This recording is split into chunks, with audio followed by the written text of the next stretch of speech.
Good morning, Brook. How are you? I'm well, Jody. Good morning. How are you? Great. Brook, you have been with Thumos, been with me since the beginning, from our first weekend back in October 2020 to our first Zoom call. When I look at what has been created here, I'm just blown away. What are your thoughts with the growth and the impact that we've had on men? Well, I've watched it go from just three of us to, I think, what are we at, 51, 52, 53? We're somewhere around the number 50. Um, Watching men go through tremendous changes. We watched marriages be saved. We watched fitness do a full 180. I mean, guys that were frumpy and unfit are now looking like very dynamic. We've seen men make huge vocational changes. I've seen men change their relationship with their children from a have to a get to. I've seen men wake up and find God. If I look at all the eight F's, I've seen men some men have tapped into one or two or three or five versions of F and refined it, learned it, grown it. Now they're teaching it. Jason St. Cyr, wow. It's pretty incredible when we look back, when we reflect on the impact that's happening. Where do you think you would be, Brook, without Thumos? Oh man, I think I'd be lonely. I think I'd be reflecting back on the old community I came from that got me started into men's work that I don't feel is probably the best path for me. Too secular for me personally. Um, I'd be longing for depth, for connection. I wouldn't be where I am. I wouldn't be the best version of me. I wouldn't have the tutelage, the counsel, the support, the encouragement to go through the things that I have been going through and inevitably will go through. Um, I definitely wouldn't have this community that I have. Friends, yes, I have a lot of friends, but I don't have a lot of depth. Not a lot of depth outside of Thumos. I could probably pick two men that are willing to go deep. That's not a lot outside of Thumos, right? So it would be a shallow pool. When you look at what we've created and we've got these eight F's and we've got a man at pretty much the end of every F that has competency and care, how does it, how do you feel knowing that at any given time you can pick up the phone and call one of 50 plus men and connect and get tools and tactics? I feel like the luckiest man in the world. I mean, my gosh. You know, a lot of men that have a good dad will typically just go to dad for everything. And dads, as good as they are, aren't good at everything. I can go to men that are good at everything, anything, you name it. And the good thing about, having a community of 50 is that, I don't have to get just one opinion. I can check two or three guys on the same subject matter. And if I see a lot of overlap, I'm going to go with that. I'm blessed, man. I'm blessed. I never go without. I never go without that counsel. I don't have to make decisions alone anymore. Me Good too. place to be. Good place One to of, be. one of the things I love about it is information's everywhere, right? It's all over YouTube, from Joe Rogan to Goggins to there's great information out there and inspiration. But there's nothing like having a real life brother, a tribe, where we can call someone who's done it, who's lived it out, who can show the results. We know these men, and they will listen to our situation and give us that personal advice that we need. There's a real big difference between what you find on YouTube, what you find in a book, self-help, and true connection, true depth, true introspection into like what I'm going through or what you are going through. There's a huge difference. Yes, those things can be helpful, but they're just help. They're not actually like solutions. It blows me away that so many men, whatever their struggle is, they feel like they need to go through it, go at it alone. They feel like it's unique. They feel like they're the only one. And as soon as they share, or sometimes they don't even have to share, they'll hear me or you or another man just bring up real life junk and struggles on a call, and they go, "Oh man, I thought I was the only one. I thought I was alone." And especially, I get real excited when we've already figured some of this out. A lot of it the wrong way. It's like, here you go, brother. Here is the tactic. Here is how I got through it. And just to watch them fast forward, Brooke, and not make the same mistakes that you and I made. It's brilliant. Yeah, they don't have to reinvent the wheel, man. We not only have we invented the wheel, but we got spares. Here, take this. That's Go. right. For our Thumos brothers, our tribe that's out there, what would you tell them? What do you want to remind these guys of when it comes to the power of this tribe?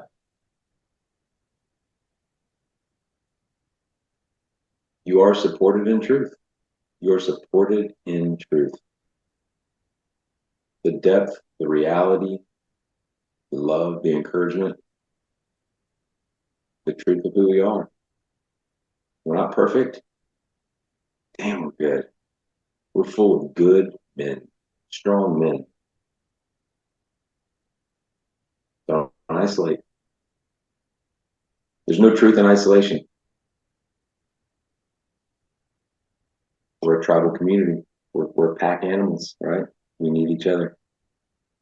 It's good to be part of this pack, man. It's good. And anytime that I've stepped away out of busyness or just other obligations, and found myself not connected, I'm never at my best. I'm never at my best. And sometimes it's circumstantial, it's necessary, it's required, but it's not the best version of me, right? Brooke, one of the things, there's many things that I'm grateful to you for, but especially what I want you to hear is that the love and the light and the strength that you bring into this community, it's unbelievable. You've heard me say when you walk in a room, you smile, you just light up that whole room. You just bring the light and the love and the strength. And these men see that and they feel that, and they're better men because of you bringing that and pouring into them. So I'm grateful for that. Thank you. Appreciate that. How many weekends? Hold your wristband up. What color you got on, man? I'm wearing my watch right now. Are you brown? Yes, I am brown now, right? So that's 7 weekends. That's 7 weekends, man. Yeah, coming up here in August, it would be number 8. It will be all of the weekends. Number 8. They're getting better, aren't they? It sounds funny to say that in number 8. When we're saying number 28, it's going to feel like, of course. Men just keep coming. 95% of men come back for more. Yeah, I'm one of surprised. You're not surprised, are you? No, go through a weekend and it's holy crap, when's the next one? I don't want to go home. I don't want to go home. I love my family. I love my job, but I'm not ready. I love the men that we're helping break through. I love that man that goes home back to that family when the wife goes, I don't know what y'all did, but it's beautiful. When is the next weekend? How did they get you back to where you're supposed to be? Oh, and why are you smiling again? It's been so long. There's nothing better than a wife's testimony. I mean, who knows a man better than his wife? Absolutely. We're helping wives. Because a lot of these wives have been telling this stuff to their men for a decade. And they don't quite understand. It's like, well, I've been telling you this for 10 years, and you go to one weekend, all of a sudden you get it. That's not the wife's fault. The masculine needs the masculine. They need to be shaken. They need to be woken up and everything else. And we have a really good way of doing that. So wives, if you're listening, we're going to keep doing this. We're doing it for you. We're doing it for the men. We're doing it for the kids. We're doing it for the communities. We ain't stopping. I just want to inject this real quick, just as I was thinking about this meeting. I was thinking about a friend of mine who I asked him if he could go on another hunting trip for the year. And he goes, man, I've already been on one. It just, yeah, I can't act. When men are afraid to ask or tell their wives, here's what I'm doing. This is for me. It makes me better. When they're afraid to do that, that's not a good place to be. When you have the wife saying, when can you go back? That is a really good place to be. I love that. And my wife probably has never said, when are you going on another hunting trip? But she does say, when's the next Thumos? It's the ultimate compliment. And you're part of that because you've been at every weekend and you help put this thing together and create it. It's beautiful. Brooke, what is next for you? Oh man, next for me, moving into this house that I live in now, I had the encouragement, specifically from you, like, brother, be willing to step into the next. It'll feel unattainable. It'll feel impossible. Once you get there, you'll see.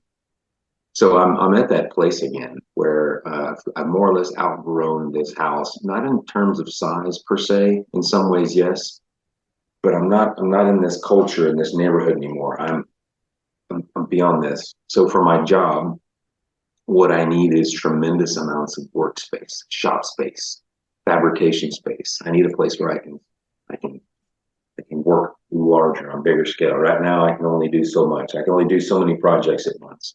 I want to move. I want acreage. I want a barn with a spray room.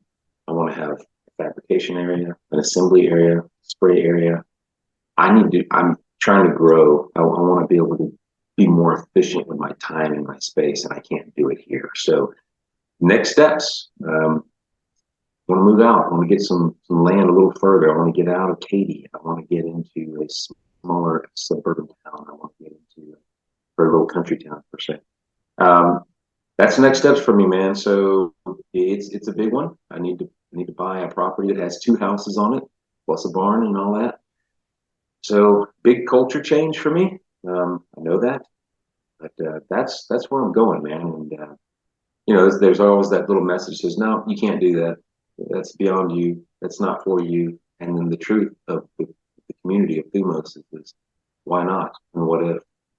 Those are also things I learned at Thumos. And so get my girl get her to graduate out of her elementary school, then switch cities in that summer transition. So a year from now, my goal is to live somewhere else and be chasing that dream, that what I just described.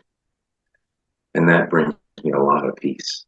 It brings me a lot of happiness. It's kind of like a vision board. Matter of fact, it's going on my vision board. That's what's going to happen. A vision board, it is real. So your company, Republic Installation, in my mind, what I refer to you as is a kind of a premium handyman. What's next for your company?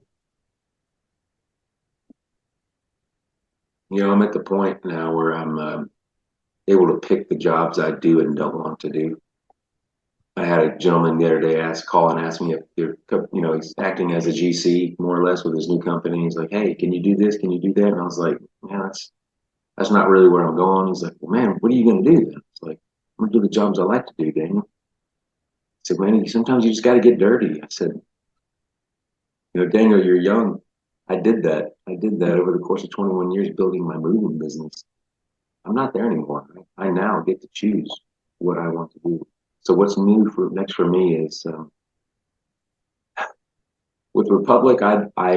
My goal is to do the jobs that pay well, have a low load on my body, and are the most rewarding. Not sure exactly what that looks like right now, but I'm looking to because when I integrate those three things, that to me means more like happy success, abundance, whatever that channel is, whether that be only doing closets or millwork, things like that. That's my direction, and just waiting for it to unfold. Something to pray about, think about, meditate on, and make reality. Brooke, final question for you, my friend. What is the perfect day when you think about you, your wonderful wife, Amy, your beautiful daughter, Bella? Think about that family unit. What is the perfect day for you and your family? Perfect day is waking up before them, getting out of the house, coffee, connection with Thumos brothers, getting my day started right, time for some God, and then coming home and having breakfast with the family, and then spending some time in my vocation, creating, fabricating, uh, doing something that utilizes my gifts, something outwardly focused. Also doing something that has impact for others, something that's truly good for me, good for others, something that makes me, that's fulfilling, something that makes the world a better place. Giving, serving, surrounding myself on a lot of love and rest, some downtime, outside of the current model I have right now, which is go, go, go. I would do the opposite. It would look a little different. And it doesn't have to be, well, when this happens, then I can do that. I often forget that I can do that now. So that's a perfect day for me. Connection, family, abundance, creation, service. Yeah. I like it, brother. Let's make it happen. You got 50 plus Thumos guys willing to help you out. To me, what I heard is a little slower and a deeper impact filled with connection. I think it's beautiful. Brook, I'm proud of you, man. I love what you've created, family, what you've done in the Thumos tribe. And then I think about your business, Republic Installation. Guys, go follow Brook. He's on social media, Instagram, Facebook, at Republic Installation. Did I get that right, Brook? That's correct. Premium handyman services, closet build outs, hanging of ceiling fans, even rebuilding fences, you name it. He's only going to continue to get better and make more of an impact. There's nothing like seeing a customer see that brand new closet, what Brook has created, and just be thrilled. I can see it as a third party looking in on social media. I know they're blown away, and I know that brings you a lot of joy. Brook, I appreciate you. Thank you. Have a great day. Thanks, Jody.